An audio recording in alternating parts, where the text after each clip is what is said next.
दोस्तों, age is just a number. ये ज़रूरी नहीं कि आप किस उम्र में काम को स्टार्ट करते हैं। आज से 20 साल पहले जब मैंने 57 साल की उम्र में काम को स्टार्ट किया, मेरा जज्बा और जोश उस वक्त भी 18 साल के यूथ के बराबर था। और आज भी 20 साल के बाद भी मेरा वही जज्बा और वही जोश है, और मैं आज भी यूथ की तरह काम करता हूँ। 1998 से लेकर 2004 तक मैंने काफ़ी कंपनी की, कम से कम 35 से 40 कंपनी मैंने ज्वाइन की होंगी। और उन दिनों जो दौर था, बहुत ही कंपनियों का शार्ट पीरियड होता था। कोई कंपनी 2 महीने में बंद हो जाती थी, कोई 4 महीने में, कोई साल, कोई 2 साल। कंपनियों की कोई लंबी लाइफ नहीं होती थी। और फिर हमें ज़ीरो से स्टार्ट करना पड़ता था। इतनी मेहनत करने के बाद हम वहीं के वहीं रहते थे। परमात्मा को कुछ और ही मंजूर था। 2003 में मेरी मुलाकात दीपक सूद जी से हुई, जो हमारी कंपनी के डायरेक्टर हैं। उन्होंने कहा अगर आप प्रोडक्ट बेस्ड कंपनी करेंगे तो सिर्फ आपको 2 साल मेहनत करनी पड़ेगी, और उसके बाद आपको टाइम फ्रीडम, मनी फ्रीडम, जो भी आप चाहते हैं, रॉयल्टी टाइप इनकम आपको मिलेगी। पर मुझे पता था प्रोडक्ट बेस्ड कंपनी में बड़ी मेहनत करनी पड़ती है, तो मैं उन पर विश्वास नहीं करता था। पर उन्होंने लगातार 1 साल मेरे पे मेहनत की, लगातार मेरे को मोटिवेशन दी, मेरे को समझाया कि आपका फ्यूचर सिर्फ प्रोडक्ट बेस्ड कंपनी में ही है। तो एक दिन तंग आके मैंने कहा यार, आप जिस दिन अपनी कंपनी स्टार्ट करोगे तो मैं आपके साथ आऊँगा। तो मार्च 2004 उन्होंने मेरे को कहा कि हम अपनी कंपनी स्टार्ट कर रहे हैं, और मेरी मुलाकात बाली साहब से करवाई। और बाली साहब ने अपनी प्लान के बारे में बताया, कंपनी के बारे में बताया। पर अभी तक सब कुछ तैयार नहीं था, अभी ऑफिस की भी रेनोवेशन हो रही थी।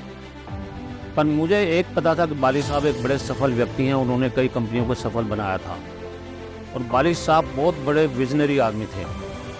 तो इन 2 फैक्टर ने मेरे को कन्विंस किया। उन 2 फैक्टर पे मैंने विश्वास करके, बाली साहब पे और दीपक जी पे विश्वास करके मैंने कंपनी को ज्वाइन किया। और जब मैंने काम स्टार्ट किया, उस पर मेरी एज 57 साल की थी।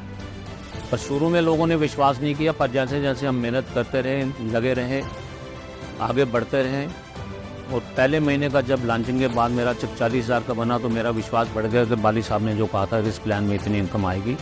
4 साल के बाद जब मेरा 5 लाख का चेक बना, उसके बाद 10 लाख का चेक बना, जैसे जैसे कारवां बढ़ता गया, लोग आते गए, तो कोरोना में मेरा हाईएस्ट चेक जो है 35 लाख का हुआ। उसके बाद 2005 में सबसे पहले मैंने कार ली, जो कंपनी की पहली कार थी।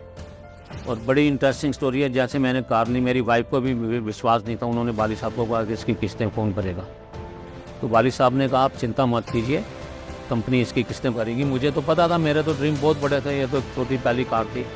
पर जब 2008 में हमें मर्सिडीज़ गाड़ी मिली, तो मेरी वाइफ का विश्वास और बढ़ गया। उसके बाद मैंने अपनी सेकंड जनरेशन, मेरी बेटिया को भी वैसे में ज्वाइन कराया है।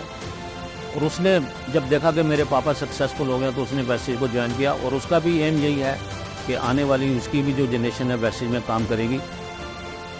जब मैंने अपने फादर को देखा कि वो बहुत ही सक्सेसफुल व्यक्ति हैं और टाइम फ्रीडम और मनी फ्रीडम दोनों को एंजॉय कर रहे हैं, तब मुझे लगा कि ये मेरे सपनों का बिजनेस है, क्योंकि इस बिजनेस से मैं दोनों टाइम फ्रीडम और मनी फ्रीडम चाहती थी। और ये बिजनेस मुझे इसलिए भी अच्छा लगा क्योंकि ये विमेन को एम्पावर करता है। आज इस बिजनेस के थ्रू मैं इस लेगेसी को आगे बढ़ा रही हूँ, क्योंकि ये जनरेशन टू जनरेशन का बिजनेस है। तो मैं दावे के साथ कह सकता हूँ, वैसेज को आज 20 साल हो चुके हैं। ये 10 साल नहीं, 20 साल नहीं, अगले 200 साल तक कंपनी कहीं हिलने वाली नहीं है। और कंपनी का विज़न बहुत बड़ा है। आइए हम सब लोग साथ में मिलकर वैसेज को आगे बढ़ाते हैं। Thank you very much and wish you well.